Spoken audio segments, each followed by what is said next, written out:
주님께 섬기는 마음으로 섬기는 우리 귀한 찬양대회에서 감사합니다. 또 이렇게 한 달 만에 다시 3대가 함께 주님 앞에 예배함으로 모이게 하신 하나님께 감사드립니다. 우리 오랜만에 또 이렇게 자녀들하고 함께 예배를 모였는데요. 서로 인사 좀 해보겠습니다. 사랑합니다. 축복합니다.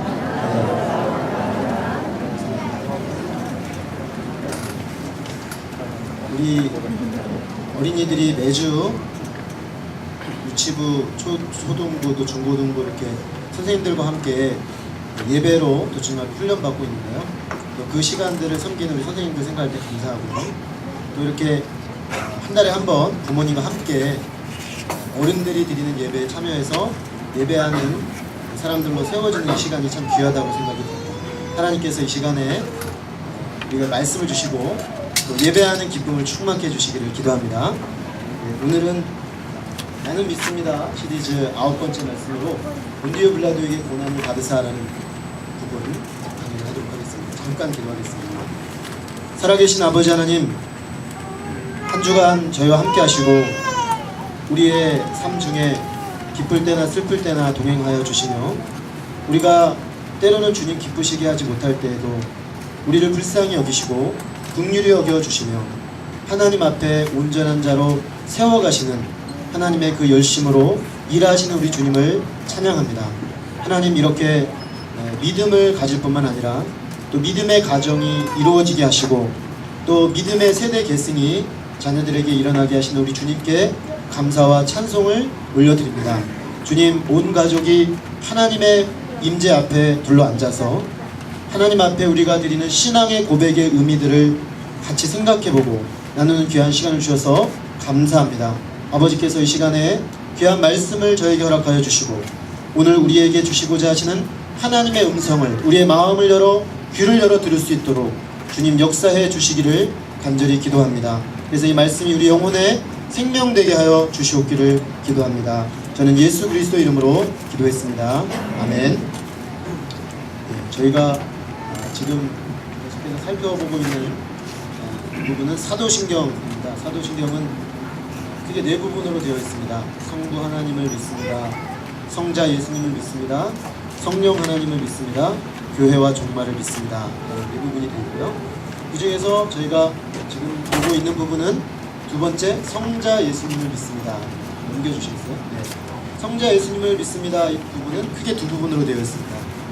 첫 번째는 예수님은 누구신가? 그래서 예수님은 하나님의 외아들이시고 우리의 주님이시고 그는 우리의 구원자인 예수이시고 또 우리의 왕이요 제사장이요 선지자이신 그리스도시다. 이 세 가지로 저희가 살펴보았습니다. 그리고 이 예수님이 우리를 위해서 무엇을 하셨는가를 저희가 이제 살펴보는 순서가 되었습니다. 지난달에 저희가 성령으로 잉태하사 동정녀 마리아에게 나신 그 예수님에 대해서 살펴보았습니다. 오늘은 이 예수님께서 본디오 빌라도에게 고난을 받으셨다라는 우리의 신앙 고백 부분을 살펴보려고 합니다. 자, 여기에 본디오 빌라도라는 인물이 등장합니다. 이 그림을 보시면은 미하이 뭉카치라는 헝가리 최고의 화가가 그린 그림입니다. 예수님에 대한 그 고난에 대한 3부작을 그린 그림으로 아주 유명한 사람인데요. 그가 그린 그림 중에 이 3부작 중에 빌라도 앞에 선 예수라는 그림입니다. 저 가운데 보좌에 앉아있는 사람이 빌라도입니다. 하얀색 옷을 입고요. 그리고 예수님은 그 왼쪽 편에 역시 하얀색 옷을 입고 죄수의 모습으로 로마 군병들에게 둘러싸여서 서 계신 장면입니다. 이 우리가 매주 신앙 고백 때마다 이 본디오 빌라도에 대해서 얘기를 합니다. 우리 이제 동양은 조금 덜 할 수 있지만 서구 사람들은 지금도 나치, 그중에 히틀러가 유대인들을 600만 명을 학살했다는 사실을 잊지 않습니다. 그래서 얼마 전에 독일의 수상이었던 메르켈 총리가 또 공개적으로 유대인 학살한 장소에 가서 사죄를 했습니다. 그들은 계속해서 히틀러가 했던 그 악행을 기억하는 것이죠. 그런데 우리 예배를 드리는 전 세계의 그리스도인들은 매주 주일마다 모여서 이 본디오 빌라도가 예수님을 십자가에 못 박아 죽었다라는 이 고백을 합니다. 만약에 본디오 빌라도가 이야기를 들을 수 있다면 매주일마다 참 힘들 것 같습니다. 자기가 한 악행이 매주 성도들의 입에서 고백되니까. 이제 그렇게 보면은 도대체 본디오 빌라도가 뭔 그렇게 잘못을 많이 했을까? 그래서 매주일 이렇게 그가 예수님을 십자가에 못 박아 죽였다라는 이 고백으로 우리가 어떻게 보면 그의 삶과 행위를 정죄하는 고백을 하는 것인데요. 이 사람은 원래 당대 최고의 정치가 중에 한 명이었습니다. 로마에 파견된 총독이었는데 당시 유대는 로마의 지배하에 있었습니다. 마치 우리나라가 일본의 통치하에 있었던 것처럼 유대는 로마의 압제하에 있었던 것이죠. 그래서 총독을 파견해서 그 총독이 왕을 대신해 이스라엘의 왕을 대신해서 이스라엘을 통치했습니다. 그는 팔레스타인을 다스린 로마 제국의 5번째 총독이었습니다. AD 26년에서 36년까지 다스렸던 총독인데 예수님이 돌아가신 때가 문헌에 따라 약간씩 다른데 AD 29년으로 보기도 하고 33년으로 보기도 합니다. 어쨌든 간에 본디오 빌라도의 통치 기간인 것은 분명합니다. 그러면 왜 본디오 빌라도가 예수님의 이 재판을 맡았는가 하는 점을 저희가 생각해 볼 필요가 있습니다. 유대인들은 당시 로마의 식민 지배하에 있었기 때문에 재판권이 없었습니다. 그래서 재판권을 가지고 있었던 총독 빌라도에게 유대인들이 예수님을 제거하기 위해서 법정 고소를 진행했던 것입니다. 사실 이 재판이 지금 벌어지고 있는 이 시점은 매우 이른 시간입니다. 그런데 왜 이렇게 이른 시간에 재판이 열렸냐면 전날 밤에 예수님이 체포되시고 밤새도록 유대 종교 지도자들에게 신문과 희롱과 조롱을 받으신 이후에 잠도 재우지 않고 새벽녘에 예수님을 법정에 고소한 것입니다.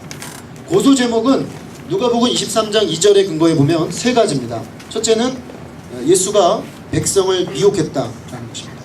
참된 하나님을 섬기는 신앙으로 이끌지 아니하고 거짓 신앙으로 미혹했다라는 것이고요. 두 번째는 로마의 황제 가이사 시저이죠.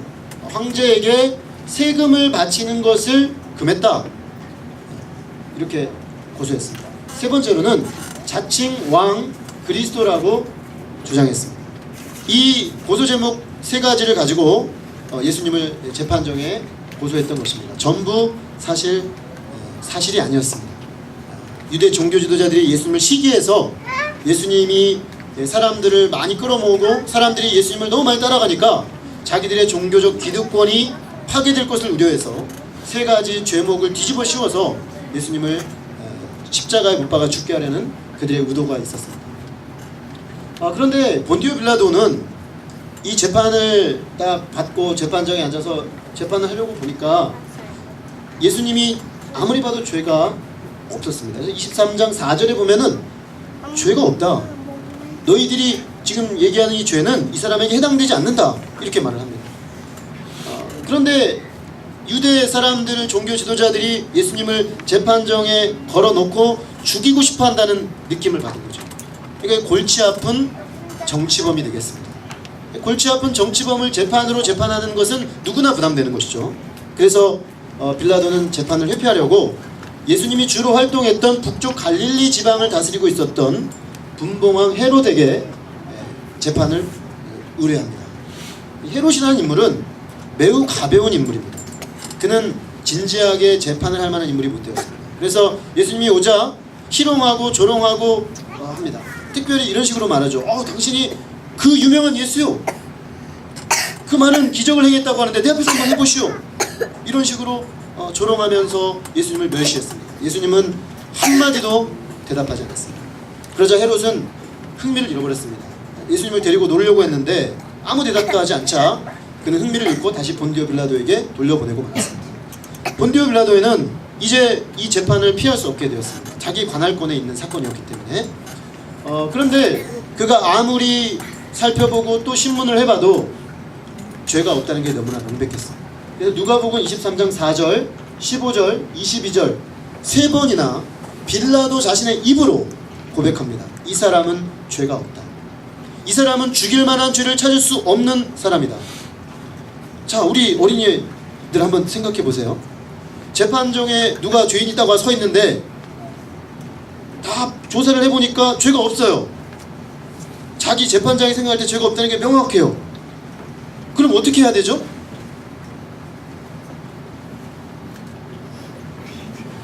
어떻게 해야 돼요? 풀어줘야 되죠. 지금 누가 그랬어요? 풀어줘야 된다고. 네, 풀어줘야 돼요. 이거는 지금 초등학교 2학년인 성훈이도 아는 이야기예요.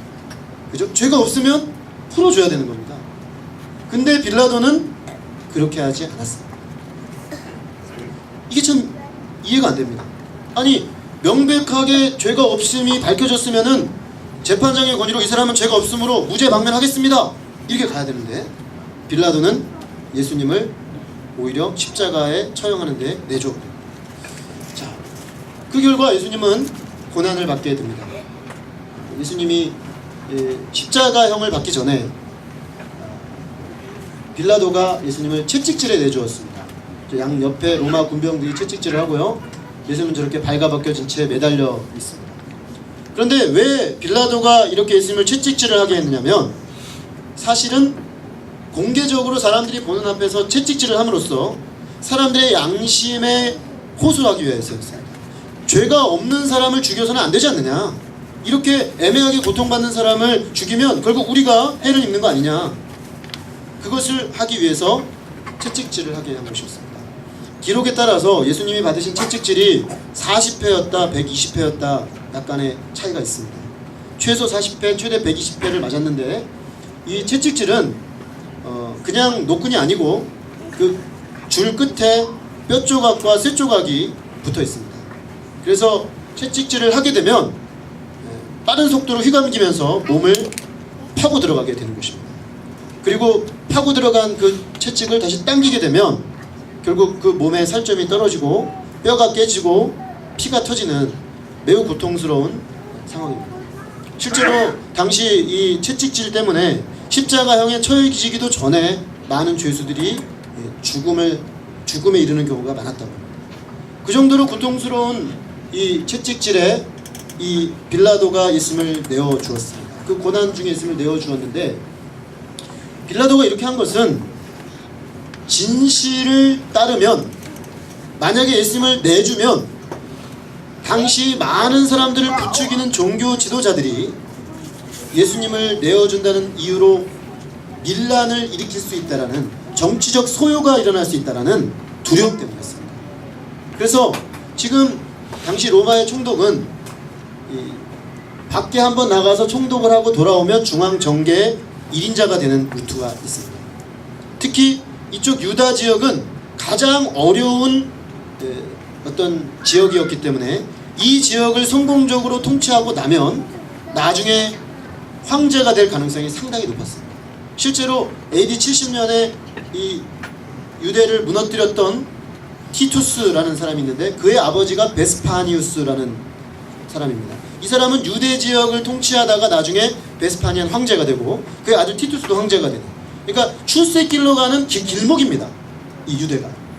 그런데 이 출세길로 가는 길목에서 자기가 잘 통치를 해서 아무 일도 없어야 되는데, 지금 밀란이 일어나게 생기니까 이 빌라도가 고민을 하는 것입니다. 내가 여기서 자칫 잘못하면 완전 거의 황제 자리 밑까지 지금 올라왔는데, 최고 정점의 자리 밑까지 올라왔는데 삐끗해서 미끄러지면 내 인생 커리어 여기서 끝장나는 거죠. 그러니까 지금까지 내가 이것을 위해 흘린 땀이 얼마며 써놓은 돈이 얼마며 만들어놓은 네트워크가 얼마나 큰데 하루아침에 무너질 수가 없는 것입니다. 실제로 빌라도가 유대를 통치하고 있을 당시에 당시 로마 정계의 가장 실력자 중에 한 사람이 세스티안이라는 사람이 이 빌라도의 뒤를 봐주고 있었습니다. 근데 이 사람이 차기 황제 후보였습니다. 그러니까 순서가 정해져 있었는데 자기가 삐끗하면 자기도 무너지고 자기 뒤 봐주고 있는 사람도 같이 무너지는 거죠. 그러니까 결국 이 사람은 분명히 예수님이 죄가 없다는 것을 알고 있었지만 예수님을 무죄 방면할 수 없기 때문에 채찍질을 해서 사람들의 동정심을 해서 놔주십시오 이렇게 하길 바랬던 것입니다. 그러나 백성들은 그것을 원치 않았습니다. 종교 지도자들의 사주를 받고 있었고, 예수님이 말씀을 가르쳐주시고 병자를 고쳐주시고 자기들이 원하는 것을 다 잘해줄 때는 환호했지만 예수님이 무력하게 십자가 앞에 아무것도 하지 않고 서 있는 예수님의 모습이 너무나 혐오스러웠습니다. 나를 위해 아무것도 해주지 않는, 능력을 발휘해서 뭔가를 해줬으면 싶은데 아무것도 해주지 않는 그 예수님의 모습에 분노한 그 민중들에게 종교 지도자들이 불을 질러서 결국 예수님을 십자가에 못 박는 쪽으로 몰고 가도록 그렇게 했습니다. 앞쪽으로 해주세요. 그러니까 결국 이 빌라도의 문제는 진리, 진실. 예수님은 죄가 없지만 정치적 희생양으로 지금 여기에 와 있다는 그 진실을 외면했습니다. 왜냐하면 자신의 정치적 입장 때문이었습니다. 내가 불이익을 당할까봐, 자기의 정치적 불이익 때문에, 자기가 지금까지 모든 쌓은 커리어가 무너질까봐, 자기가 지금 정점으로 올라가야 되는데 그 정점으로 올라가는 것이 문제가 생길까봐 그는 진실에 눈을 감았습니다. 그리고 진리를 외면했습니다. 결국 예수님이 고난받으신 것은 바로 이런 이유가 있습니다. 넘겨주십시오.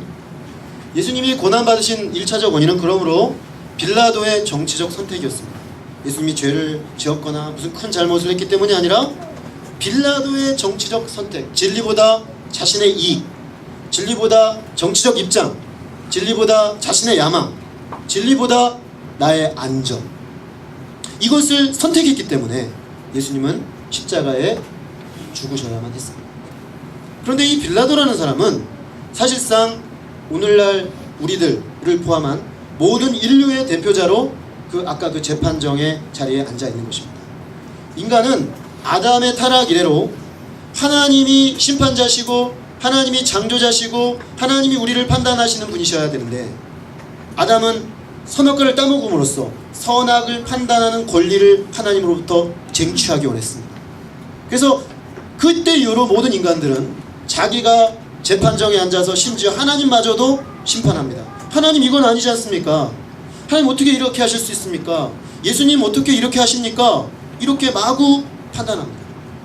그리고 마침내 아담의 타락 이래로 이 진리를 따라가지 아니하고 육신의 정욕과 안목의 정욕과 이생의 자랑을 추구하던 사람들의 대표자로 빌라도는 그 재판정에서 예수님을 십자가에 못 박는 선고를 하고, 진리의 선택이 아니라 자기 이익과 자기 야망과 안전을 선택함으로 예수님이 십자가에 내몰고 말았습니다. 결국 예수님이 십자가에 돌아가신 것은 빌라도 한 사람의 잘못이기도 하지만 우리의 모든 똑같은 성향을 대표하여 빌라도가 예수님 십자가에 내몰았다고 해도 과언이 아니겠습니다. 그런데 우리가 한 가지 이해되지 않는 것이 있습니다. 그것은 예수님이 빌라도에 의해서 재판을 받고 십자가에 못 박히시고 우리 모든 그 사람들의 동일한 선택, 우리가 그 자리에 있었다면 아마 동일한 선택을 하지 않았을까요? 저는 자신할 수 없습니다. 제가 빌라도와 다른 선택을 했을 거라는 것을. 왜냐하면 늘상 내 삶에서 일어난 일이 나에게 어떤 이익이 있지? 나에게 어떤 유익이 있지? 내가 어떻게 하면 더 안전하지? 내가 어떻게 하면 내가 원하는 커리어와 야망을 이룰 수 있지? 내가 어떤 입장을 취하면 나에게 더 좋지? 늘상 이 생각이 먼저 돌아옵니다. 과연 그게 특별히 빌라도가 나빠서 그런 것이 아니라 어쩌면 그는 오늘 우리의 모습을 그대로 비춰주는 거울과 같습니다.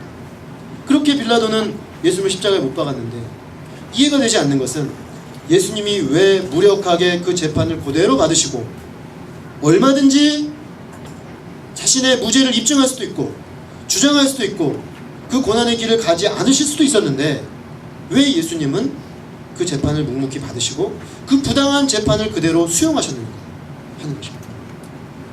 예수님은 고난을 얼마든지 피할 수 있었습니다.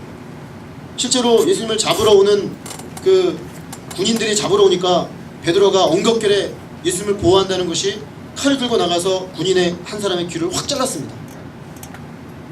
그러자 예수님이 베드로에게 말씀하시죠. 뒤로 물러서라. 내가 원하면 12영 더 되는 천사들을 동원할 수 있다는 사실을 너는 모르는, 칼로 일어선 자는 칼로 망하는 거야. 예수님은 12영, 12군단을 동원할 수 있는 강력한 권세를 가지고 계시고, 실제로 그래서 죽은 자를 살리기도 하고 병자를 살리기도 하고 많은 기적을 행하셨습니다.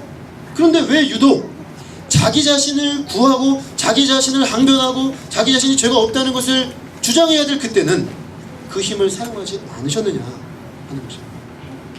예수님은 피할 수 있었지만 고난을 피하지 않으셨습니다. 사실 예수님은 매우 수동적으로 고난을 받으신 것 같지만 사실은 매우 적극적으로 고난을 수용하셨습니다. 빌라도가 예수님에게 막 사람들이 고소를 하니까 묻습니다. 네가 유대인의 왕이냐? 이 유대인의 왕이냐라는 말은 네가 저들이 고소하는 그 고소 제목대로 정치적 메시아로 지금 선동을 하려고 하는 거냐라는 의미입니다. 예수님도 알고 계셨습니다. 그러면 예수님은 아니요, 저는 유대인의 왕이 아닙니다. 저는 그저 하나님의 아들로 하나님의 말씀을 증거하고 하나님을 드러내기 위해 온 사람일 뿐입니다. 이렇게 말씀하셔야 됩니다. 근데 그렇게 안 하시고 내 말이 옳도다 그러십니다. 네 말이 옳도다. 왜냐하면 영적인 의미로 봤을 때 예수님은 유대인의 왕 곧 메시아가 맞으시기 때문이었습니다. 그러므로 예수님은 억지로 어쩔 수 없이 이 고난을 받아들인 것이 아니라 적극적으로 자신이 유대인의 왕으로서 이 고난을 받으시기로 작정하셨기 때문에 이 고난을 받아들이신 것입니다. 그러면 왜 예수님은 이렇게 적극적으로 고난의 길을, 빌라도에게 고난을 받으시는 길을 가신 것입니까? 성경은 그 이유를 우리를 사랑하시기 때문입니다. 우리가 그 자리에 서서 심판받고 죽어야 될 죄인들인데 그가 우리를 대신해서 희생제물로 자신을 드리사 우리 대신 정죄받고 우리 대신 고난받고 십자가에 죽으셨다고 말합니다. 우리가 하나님 말씀에 온전히 순종해야 살 수 있는데 순종하지 못하고 늘 이익을 따라 타협하고 진리보다 자기 이익을 쫓아가는 실패자이기 때문에 하나님의 아들 그가 우리를 대신하여 온전히 순종하심으로 자신을 드리심으로 하나님의 은혜와 영생의 선물을 우리에게 주시기 위해서 고난의 길을 가셨다는 것입니다. 다시 말해서 주님은 우리를 사랑하시기 때문에 고난받을 이유가 아무것도 없으시지만 고난의 길을 기꺼이 걸어가셨다는 것입니다. 넘겨주십시오. 그런데 이 예수님의 고난은 비단 빌라도에게 재판을 받고 채찍을 맞으시는 것에 한정되는 것이 아닙니다. 사실 예수님의 삶 전체는 그 자체로 고난이라고 해도 과언이 아닙니다. 예수님의 전 생애가 고난의 생애였습니다. 사실 이 세상에 예수님이 오셨다는 그 자체가 고난이죠. 왜냐하면 그분은 무한한 분이십니다. 창조주이십니다. 모든 만물의 조성자이십니다. 그런데 그가 피조물이 되셨습니다. 유한한 세계 속으로 들어오셨습니다. 한번 우리가 생각해 보면 좋겠습니다.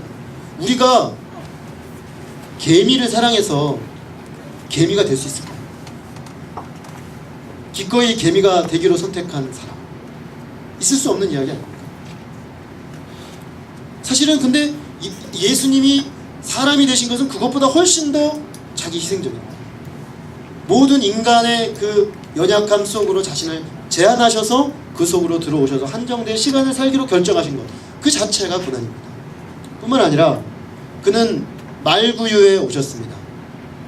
이왕 인간이 되실 거 하나님의 아들이시니까 왕궁에 태어나시면 좋았지 않았을까요?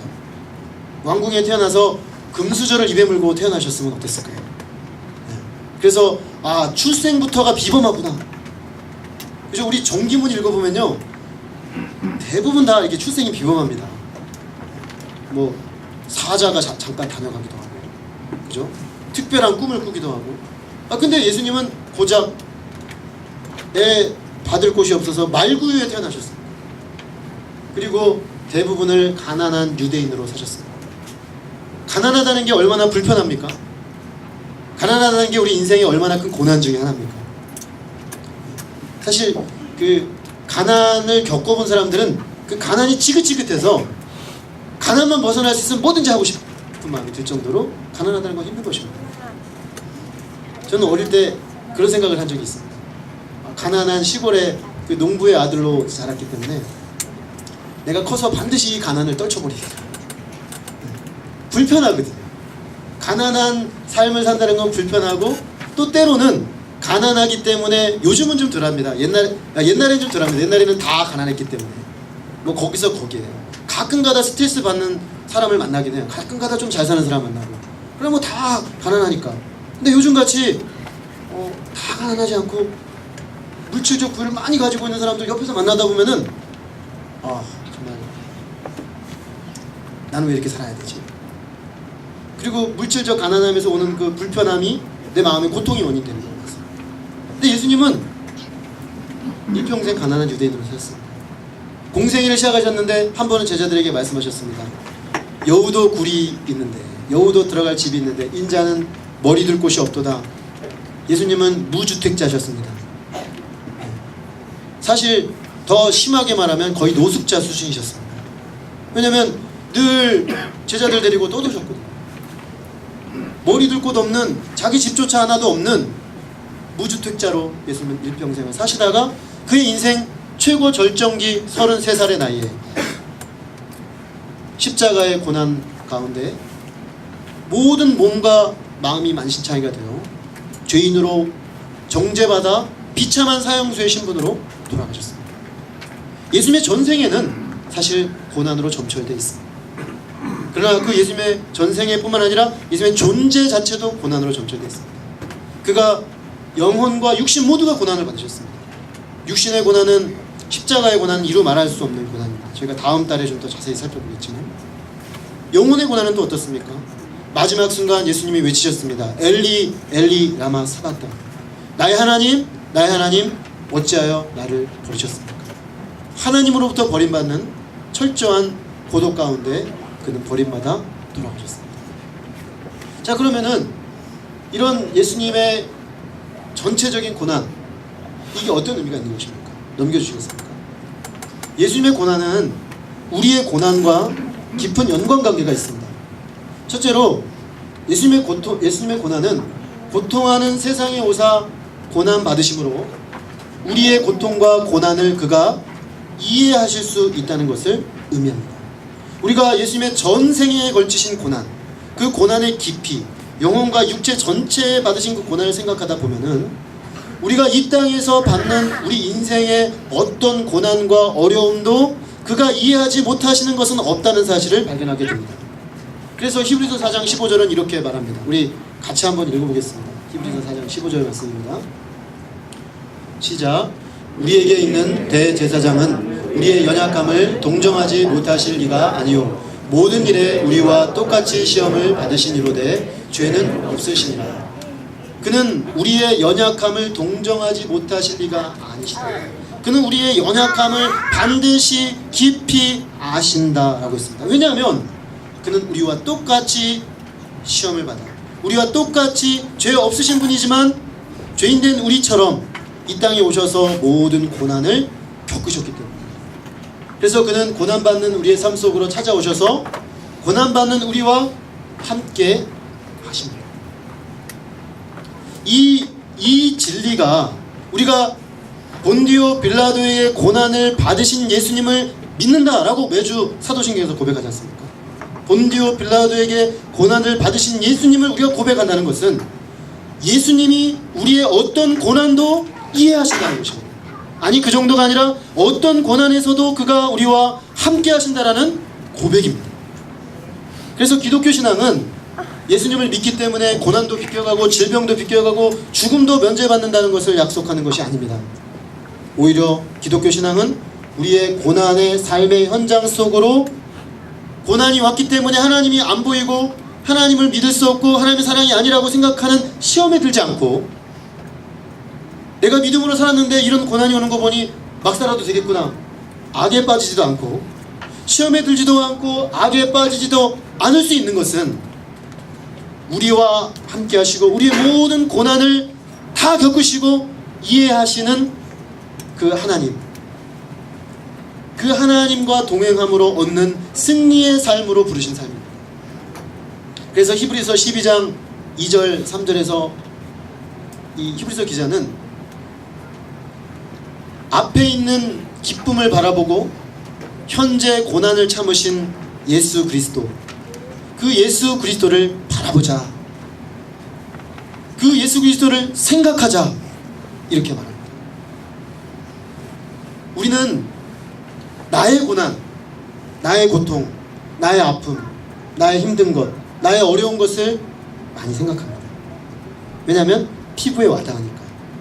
지금 당장 내 몸이 아프고, 지금 당장 내가 물질이 없어서 불편하고, 지금 당장 내가 누군가에게 멸시를 받아서 마음이 괴롭고, 이 내 고통이 너무나 실제적으로 와닿기 때문에 그것을 계속 생각하고 그 고통 때문에 슬퍼하고 아파하고 괴로워합니다. 그런데 우리가 이 땅에 고난받아 이 땅에 오실 필요가 전혀 없으신 예수님께서 우리를 사랑하셔서 이 땅에 오셔서 고난받으시고 고통받으신 그 사실을 생각하면 사실 거기서 놀라운 위로가 아시는 예수님, 우리를 다 아시는 예수님, 우리의 그 고난과 고통과 아픔을 다 아시는 예수님. 그래서 그분을 바라볼 때 우리 마음에는 치유가 일어납니다. 그분을 생각할 때 나의 고통과 나의 아픔만 생각하는 데서 오는 그 고통에서 벗어날 수가 있습니다. 실제로 그렇다고 하더라고요. 고통받는 삶의 현장 속에 있는 사람들이 그 고통에서 놓여나는 여러 가지 방법이 있는데, 그 중에 하나가 뭐냐면 자기보다 더 고통하는 사람들을 돌아보는 삶을 사는 사람들은 자기 고통에서부터 헤어난다고 합니다. 이게 실제 임상으로 나타나는 것들인데, 왜 그런 일이 벌어지냐면 자기 고통에만 골몰하던 데서 다른 사람의 고통의 문제를 생각하고 바라보다 보니까 그 과정에서 자기의 고통으로부터 자꾸만 자유로워지는 것이죠. 하물며 우리가 나와 상관없는 고통을 겪고 있는 사람들의 고통을 봐도 그런데, 나를 위해 고통받으시고 나를 위해 기꺼이 이 땅에 오셔서 고난받으신 그 예수님을 바라보고 예수님을 생각할 때 우리가 나의 고통, 나의 아픔으로부터 얼마나 더 깊이 놓여날 수가 있겠습니까? 이 예수님이 이 땅에 오셔서 고난받으셨다는 그 의미 두 번째는 그리스도를 따르는 신자들의 고난의 문제를 이야기해 줍니다. 우리가 인생을 살 때 예수님을 믿든 안 믿든 따라오는 고난이 있습니다. 인생은 부처님이 얘기하신 것처럼 정말 고해입니다. 고해. 고통의 바다. 정확히 관찰했다고 볼 수 있습니다. 산다는 게 고통스러울 때가 많죠. 저는 목회를 하면서 그런 사실을 깊이 생각할 때가 많습니다. 그냥 제 문제로도 때때로 고통스러울 때가 있지만, 적어도 제가 100여 명 정도 되는 우리 교회 성도님들의 삶을 가만히 생각하며 기도하고 있노라면, 개별적으로 어떤 사람의 삶은 지금 전혀 고통이 없을 수 있지만 제가 전체 우리 성도님들의 삶을 다 같이 품고 생각해보면 우리 교회 성도님들 삶 중에 고통이 없었던 적이 없습니다. 때를 지나가고 있고요, 다 멀쩡하게 사는 것 같지만 좀 들어가 보면 남들에게 말 못할 고통으로 고통받으며 살고 있습니다. 신자든 불신자든 모든 인간에게 맡겨진 이 고해, 우리는 고해 바다를 통과하고 있기 때문에 이런 고해 바다를 통과하는 우리들에게 우리 주님과 함께하고 주님이 우리의 고통을 이해하신다는 것이 얼마나 큰 위로가 될지 모르겠습니다. 그런데 우리가 겪는 고통에는 인간이 겪는 보편적인 의미에서의 고통도 있지만 우리가 예수님을 따르기 때문에 따라오는 고난도 있습니다. 베드로는 이렇게 말합니다. 그리스도 너희를 위하여 고난을 받으사 너희에게 본을 끼쳐 그 자취를 따라오게 하려 하셨느니라. 그리스도께서 우리를 위해 고난을 받으셨습니다. 그래서 고난받는 우리를 위해 죽으셨고 고난받는 우리를 구원하셨습니다. 그런데 거기서 그치지 않고 그는 우리의 구원자일 뿐만 아니라 우리의 또한 본이 되십니다. 그래서 기꺼이 우리들을 위하여 자신이 고난받으신 예수님처럼 우리도 하나님의 복음을 가진 자로 살기 위하여, 또는 누군가 고통받는 영혼을 구원하기 위하여 우리도 기꺼이 예수님의 길을 따라 고난의 길을 갈 수가 있다는 것입니다. 고난을 받지 않으려고만 하면 고난이라는 것이 너무나 크고 힘들고 감당할 수 없는 것이지만, 우리가 예수님을 따르는 마음으로 내가 나를 구원하신 그 그리스도를 믿듯이 내가 그 예수 그리스도를 따라 그가 가신 고난의 길을 나도 하나님과 이웃을 섬기기 위하여 기꺼이 가리라 라고 고백하는 자에게 있어서 그 고난은 또 다른 차원의 의미로 다가오기 시작합니다. 그래서 그 고난은 예수님을 담는 좋은 도구가 됩니다. 내가 예수님을 따라가기 때문에, 내가 예수님을 따르는 삶을 살려고 하기 때문에 생기는 고난, 그것은 영광으로 가는 문인 것입니다. 제가 예수님을 믿지 않았다면, 제가 목회의 길에 부름받지 않았다면 전혀 겪지 않아도 될 일들이 제 삶에는 늘 있습니다. 그런데 가만히 생각해보면 그게 분명히 힘든 거고 고통스러운 거고 어려운 거지만, 사실은 돌이켜보면 나로 하여금 주님 당신이 겪으신, 당신이 걸어가신 그 삶에서 왔던 그 고난을 동일하게 저도 겪게 하시는 그 은혜를 저는 고백할 때가 많습니다. 아, 주님 저를 그렇게 여기시는군요. 주님을 따라오기 합당한 자로 여기시는군요. 그래서 저에게 이런 고난도 주시는 거예요. 그래서 기꺼이 그 고난이 오히려 재해석되고, 오히려 고난 속에서도 감사하고, 고난 속에서도 영광으로 나아갈 수 있는 그 비밀이 이 신앙의 고백 속에 있다는 것입니다. 읽어주시겠습니까? 마무리하겠습니다. 우리 지난주에 마리아에 대해서 보았습니다. 마리아와 빌라도를 한번 잠깐 비교해보면 좋겠습니다. 결국 우리 이 땅에서 삶은 마리아의 길과 빌라도의 길이 있는 것 같습니다. 마리아의 길은 이 땅에 고난받으러 오신 예수 그리스도를 영접하기 위하여 기꺼이 처녀의 몸으로 자신을 내어주었다. 그를 영접하고 그가 이 땅에 오시도록 자신의 삶을 내어주었던 삶이죠. 그래서 복음이 있는 곳마다 그 마리아의 순종을 우리는 기억합니다. 그러나 빌라도는 어떻습니까? 자기의 유익을 위해 진리를 부정하고, 진리를 외면하고, 결국 진리를 죽이는데 앞장섰습니다. 동정녀 마리아에게 잉태하사 나신 예수님, 그러나 빌라도에게 십자가에 고난받으신 예수님, 우리의 이름 앞에 무엇이 놓여져야 하겠습니까? 우리의 길이 빌라도의 길이 아니라 마리아의 길이 될 수 있기를 기도합니다. 그래서 예수 그리스도가 이 땅에 오셔서 하시는 그 일을 기꺼이 영접하고 내 삶을 내어드리는, 그래야 주님의 그 영광스러운 역사에 동참하는 복을 누릴 수 있기를 기도합니다.